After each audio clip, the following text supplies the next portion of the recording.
శివుని బోధనలలో అంటే శైవ సంప్రదాయంలో ముక్తి మోక్షం లేదా విముక్తికి మార్గమనేది సంక్లిష్టమైనది మరియు లోతైన తాత్వికతతో కూడి ఉంటుంది.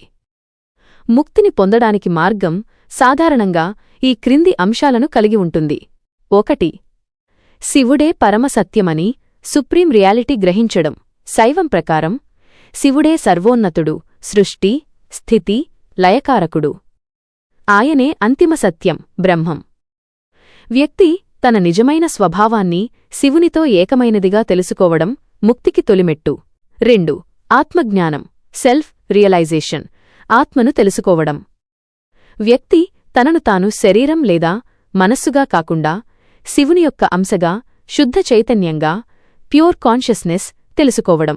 కాశ్మీర్ శైవం వంటి కొన్ని సంప్రదాయాలలో దీనిని ప్రతిభిజ్ఞ, ప్రత్యభిజ్ఞ అంటారు, అంటే తన నిజ స్వభావాన్ని గుర్తుపట్టడం.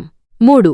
పాశాల నుండి విముక్తి, ఫ్రీడమ్ ఫ్రమ్ బాండేజ్, జీవిని బంధించే 3 మలినాలు: మలములు, ఆణవమలం, అహంకారం, పరిమితత్వం, కార్మమలం, కర్మల ప్రభావం, మరియు మాయామలం, భ్రమ లేదా జగత్తు యొక్క భౌతిక అంశలు నుండి విముక్తి పొందడం. ఈ బంధాలను పాశాలు అని అంటారు. 4. సాధన, స్పిరిచువల్ ప్రాక్టీసెస్, ఉపాయాస్, ముక్తివైపు పయనించడానికి వివిధ మార్గాలు లేదా సాధనలు ఉన్నాయి. జ్ఞాన మార్గం, జినానా యోగా, జినానా మార్గ, శాస్త్రాలను అధ్యయనం చేయడం, శివతత్వాన్ని, సృష్టితత్వాన్ని లోతుగా అర్థం చేసుకోవడం ద్వారా జ్ఞానాన్ని పొందడం. భక్తి మార్గం, భక్తి మార్గ, శివుని పట్ల అచంచలమైన ప్రేమ, అంకితభావం మరియు భక్తిని కలిగి ఉండటం. నిరంతర పూజలు, మంత్రజపం, ముఖ్యంగా ఓం నమఃశివాయ వంటివి స్తోత్రపారాయణం చేయడం. యోగ మార్గం, యోగా మార్గ, ధ్యానం, ప్రాణాయామం మరియు ఇతర యోగా సాధనల ద్వారా మనస్సును అదుపులో ఉంచుకోవడం మరియు అంతర్గత చైతన్యాన్ని మేల్కొల్పడం. క్రియా మార్గం, క్రియా మార్గ, ఆలయాలలో లేదా వ్యక్తిగత ప్రదేశంలో ఆచారబద్ధమైన పూజలు, కర్మలు చేయడం. 5. గురువు యొక్క అనుగ్రహం, గురూస్ గ్రేస్, అనేక శైవ సంప్రదాయాలలో, ముఖ్యంగా తంత్ర సంప్రదాయాలలో ముక్తికి గురువు లేదా సద్గురువు యొక్క అనుగ్రహం, శక్తిపాతం చాలా ముఖ్యమైనదిగా పరిగణించబడుతుంది.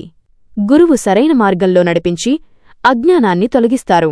ముఖ్యంగా చెప్పాలంటే శైవంలో ముక్తి అనేది దుఃఖం లేని, జనన మరణ చక్రం లేని, పరిపూర్ణ ఆనందమయమైన శివత్వంలో లీనమైపోయే శాశ్వత స్థితి.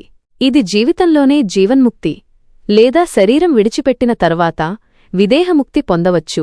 గమనిక: శివుని బోధనలు వివిధ శైవ సిద్ధాంతాలలో ఉదా. కాశ్మీర్ శైవం, శైవ సిద్ధాంతం, వీరశైవం వేర్వేరుగా చెప్పబడ్డాయి.